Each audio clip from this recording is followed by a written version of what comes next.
I consume it really out of control. Hey, what's going on? Y'all are here. I have a collection that Hey. it's ridiculous. It's unhealthy, really.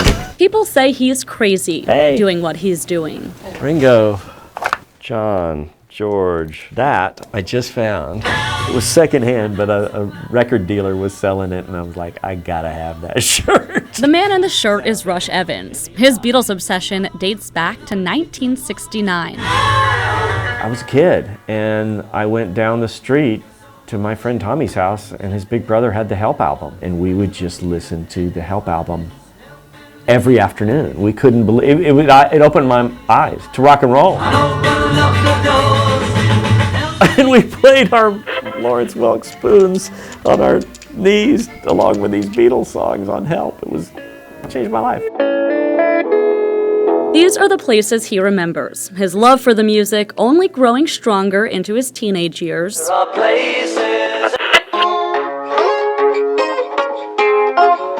Across the Universe just struck me in a way that changed my way of thinking. Creating memories that will never lose their meaning. I write for a record collector's magazine, and I got to interview Ringo on the phone.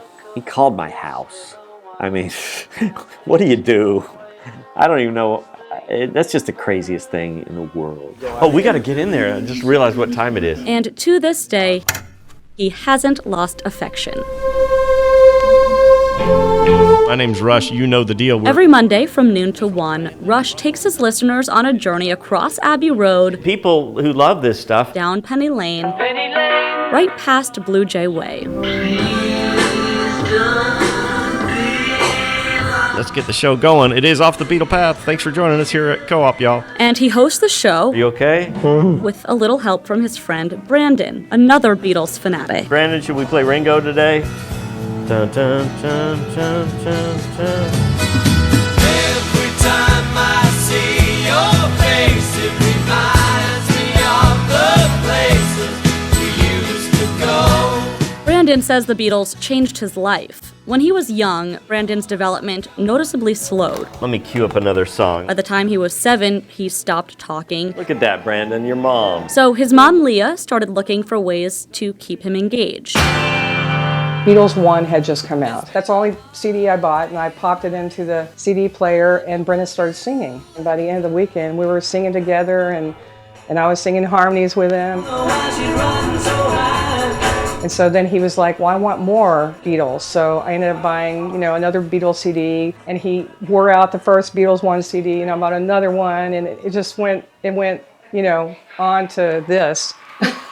Let's show him around and show him, what's your favorite Beatles thing in the room? And I kind of thought it was going to be a phase. Come over here and show him your quilt. Turns out it wasn't. Yeah. 2 decades later, check out Brandon's room. Tons of stuff. Yeah.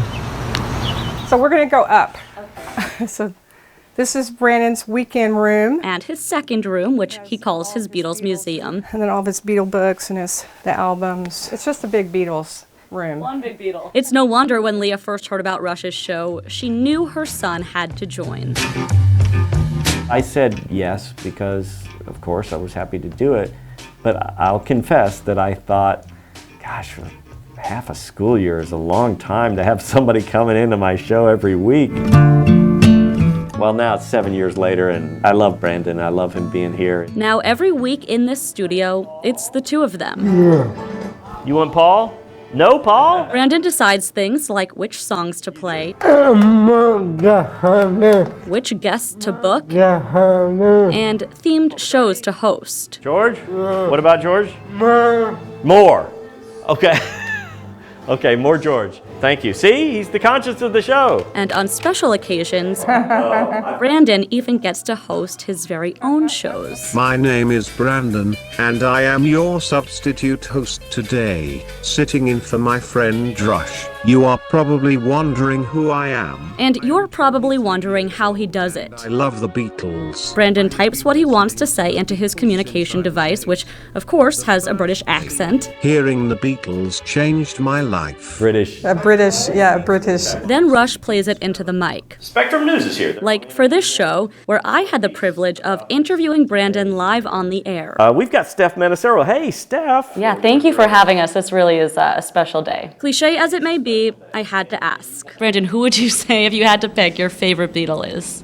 Today, Paul McCartney is my favorite Beatle. And when you hear his answer, you'll know why. Before McCartney headlined ACL Fest in 2018, he invited Brandon backstage for his own personal concert. Everybody gonna dance tonight. Paul McCartney played Dance Tonight for me on the ukulele I gave him. Can you imagine Paul McCartney playing you a song? It was a dream. A dream that gets better and better. During the show, Brandon, Rush, and Leah danced through the night on a stage above the stage as all of Austin sang Hey Jude back to them. A dream so very real, few will ever be able to top. But as Paul left the stage that night, he walked underneath our little loft to leave the stage. And he looked up at us, and he saw Brandon, and he blew him a kiss, and then pointed at him.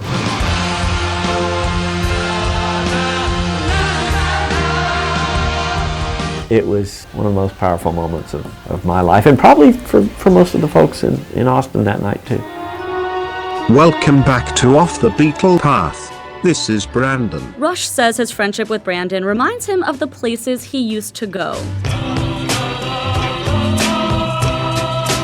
It takes me back to being down the street in 1969 listening to Help, being with Brandon. For Brandon, being with Rush has allowed him to find his voice. Very good. We speak the same language. The Beatles' language. A language he not only broadcasts out to Austin on Mondays at noon, but also Tuesdays and Thursdays from his own living room when he takes the mic as a singer in his very own band. Yeah, he loves it. Oh, the band was his dream. I want to hold your hand. That one, Brandon, is a good one for you. You like that one? Yeah. Yeah. Tell you something. I think you understand. We just started jamming around with what was here just for fun. The Eddie Ray Band is made up of about a dozen people with disabilities. It's a language in and of itself, so it's a little bit difficult to communicate with Brandon. He said, I don't know. But I can really communicate with him through music. The band travels across Texas performing at different venues. They're like the Beatles for Special Olympics. A stage on which Leah never imagined Brandon would shine. From going to not speaking whatsoever, not communicating, to being confident enough to want to get out and sing his heart out, it has to do with music, really.